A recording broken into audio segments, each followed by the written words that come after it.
What's going on, guys? Nick here with Finfolk Gaming, and I'm actually pretty excited right now. I just got my Canon M50 in, and I've never had a mirrorless DSLR, and I decided to get one because, well, let me backtrack a little bit. So I've been looking at mirrorless DSLRs for a while, but I needed one with had very particular needs. So I needed something I could hook up with and stream with relatively easy and record straight to my PC on. But I also needed something that I could take out on the road with me, because I actually have two channels. So I have a gaming channel, which is Finfolk Gaming, where I do YouTube videos, any kind of gaming content, stuff like that. Sometimes tech, sometimes I'll do stuff like that, or even stuff, kind of like what I'm doing right now. But I also have a fishing channel, Finfolk Fishing. So I really needed a camera that I didn't want to have to buy two cameras, so I wanted one camera that I could do both things with. Like I said, relatively easy. But the biggest thing was I was trying to find something that was affordable, and this is the one that I came up on.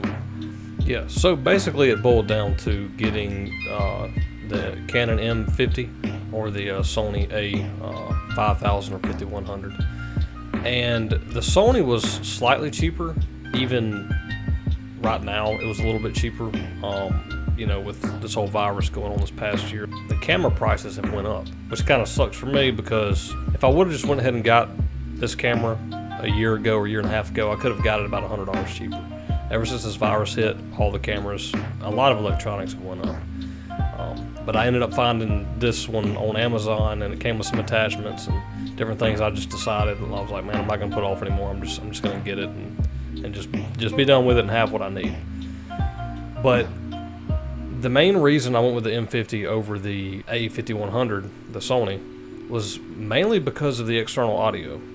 I did some research. I know that the Sony's internal audio is pretty decent, but I really wanted something that I could put external audio on, so whenever I go, do fishing videos, or if I'm just out with my family, if I'm filming my daughter or whatever I'm doing, I know that I have good audio.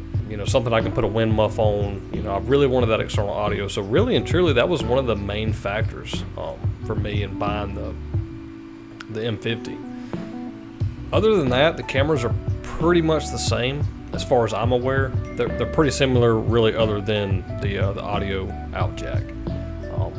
But the things I liked about the 150, like I was saying before, is that I can stream with it, I can record with it, and it's going to be in pretty good quality. And I mean, it's pretty much one of the lowest end, I say low end, I mean, it's still an expensive camera, but for mirrorless cameras, it's about as cheap as you're going to be able to find, like entry level. And so far, I'm loving it. I've hooked it up. It took me a while to kind of get the, figure out how to hook everything up. There's plenty of videos on YouTube. You can go check those out. It kind of shows you what, how to hook it up with a cam link. You could even use it. Another cool thing that I like about it with the Canon was you actually don't even have to have a cam link. You don't have to have a capture card. There's actually programming that Canon's been working on that you can download, and it will allow you to use your camera as a webcam, essentially, or to stream. So yeah, that's another plus for this camera.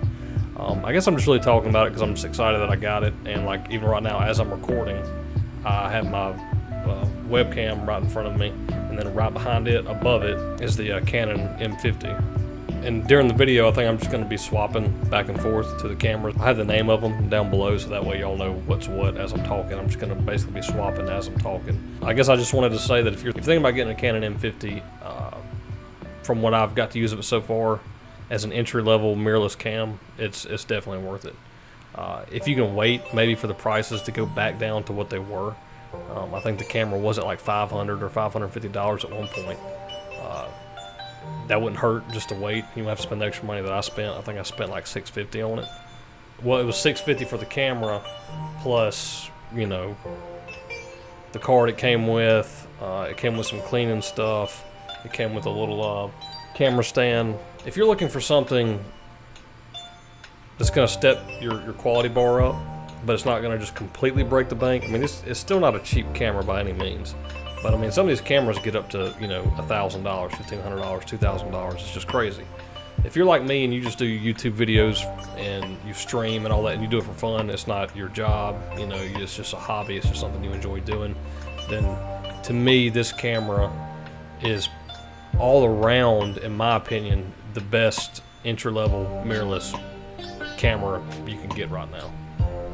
Like I said, the Sony A5100 and the A5000, they're good cameras too, but the one thing that they're missing is the external audio to put you